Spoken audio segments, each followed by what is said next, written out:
Ladies and gentlemen, this is your captain speaking. Welcome back to another episode of Two Wheel Talks. Grab your popcorn, get some drinks, and enjoy the show. Okay, so we just touched base on the kart team, so let's move on to the Lagero go-kart key. What can we speak about? What can we talk about on this? Basically, yeah, this is not that I know really much about karting. I've done some karting just for fun. Did it start here with karting?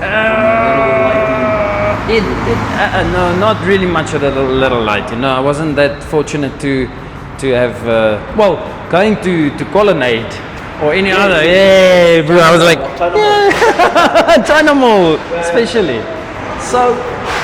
No, I have to say I've raced at what's that one at Mall of Africa?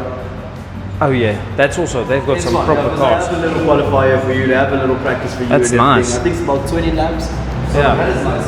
And still, have you felt that on your forearms? Yeesh. Yeah, this is. I think out of all of it, this is the most fitness.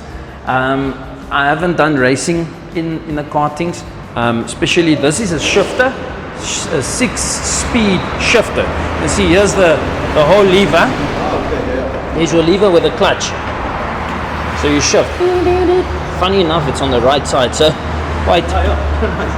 And but yeah, I started off with the Senior Max kart, a very old kart, just to go bug around there at the Swartkops.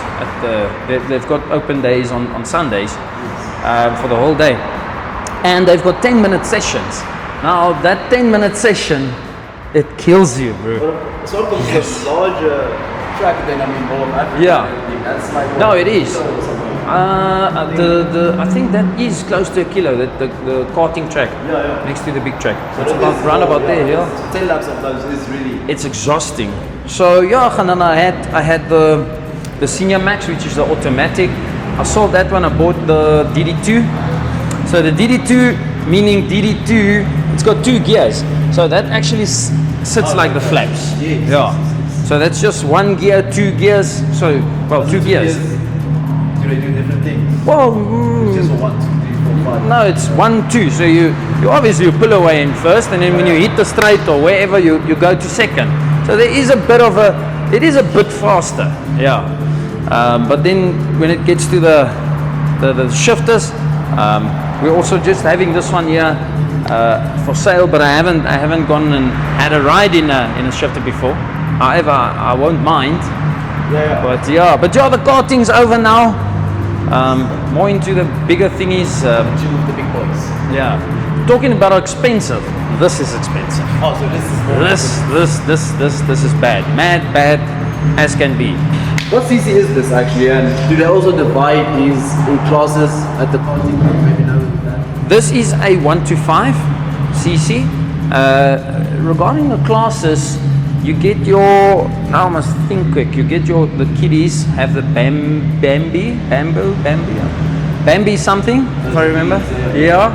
And then from there your Senior Max, then you get your DD2, and then you get your shifter. That's the way I have it within the karting sizes. Yeah. So as you said, this is more expensive. What makes this more expensive?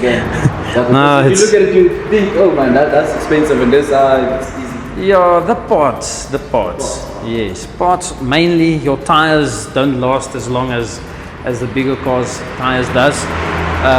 But yeah, mainly parts, definitely. So how does this karting race machine compare to those ones? To your Formula, well, obviously much faster than this. Yeah. But taking a corner with this against that, it's different. This small thing sticks, man. It sticks like mad. No, definitely. Don't get me wrong. This goes really fast. But comparing the two, it is really quite similar, really, because it is open wheel.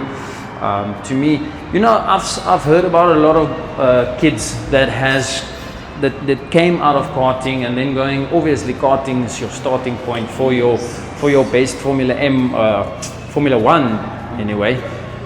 So yeah, I won't throw this away. But comparing the two, it is very similar, definitely. So between karting and Formula M, which one would you say is closer to Formula One?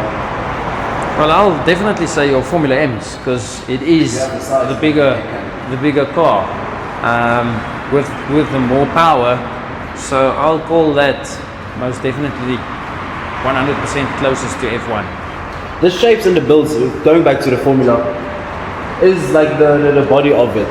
Is carbon fiber necessary, or is there like steel ones? Is there plastic? No, you're definite. No, some certain pieces are, but mostly steel. Like you'll see on the wings at the back. So there is, and then your framework definitely steel. But for the rest of the body, I'll just say definitely carbon fiber. Yeah. So in your opinion, we always look at the big guys, you know, Verstappen, we look at Lando and all those guys. Why do you think they keep on going back to, you know, just to the karting? Because you hear on the news, you see on Twitter. Yeah. You 100. You on top of it there. In your opinion, why do you think that is? They definitely go back because that's where they started. That's my opinion. That's how I see it. That's what I would have done. I always go back in life to start at basics. You know? Yes, exactly. So, in my opinion, I think that's what they do. Go back. It's practicing. It's practice. It's racing. I've seen bike riders. Mark Marquez. Also, he went into a kart the other day, and it remains racing. But I think the main thing about it is that's where it started, and it is a bit training. Definitely, yeah. Cool. And well, one question for Dewet&Bikes physically. You know, we have all of these now. You mentioned that you are in a group yourself, but like for the company as well, does that benefit the company, like to be involved in these groups? Obviously, there is a benefit in it, but like, will you want to grow into more sponsoring something, like, or having your own race day? Yeah, for future maybe. Definitely. We had some discussions that we want to, specifically with the bikes and the off-roads, we want to have a farm jam thing going. For the bikes, we want to arrange some track days physically, and then the racing, definitely. That's the thing we want to continue going into and learning and growing. Yeah, because once you bought it, it's just you're gone. You're gonna race. You're gonna have fun. And there's, like we said, there is assistance from the community. So that's nice. So always nice to have a community and be welcomed into a community. That is for sure. So if you're watching and you want to join, definitely pop us a DM, pop us a question, email, check out our social medias, and yeah, please ask us questions because we will be able to assist. I mean, let me promise you, 5 years ago, if you asked me about bikes or anything, I was like, nah, blah, blah. I'll watch it one time and then get over it. Just put it on TV. But now, hearing more about it and also being here, being exposed to it, I mean, it is fantastic. And I mean, I can't wait. I'm still on my scooter, but soon. Just give me 1 to 7 years and then yeah. Because yeah, guys, that was Two Wheel Talks. And yeah, thank you so much for Dewet for joining us on this episode. And yes, hope to see you guys on the next one. Awesome. Yeah, boy.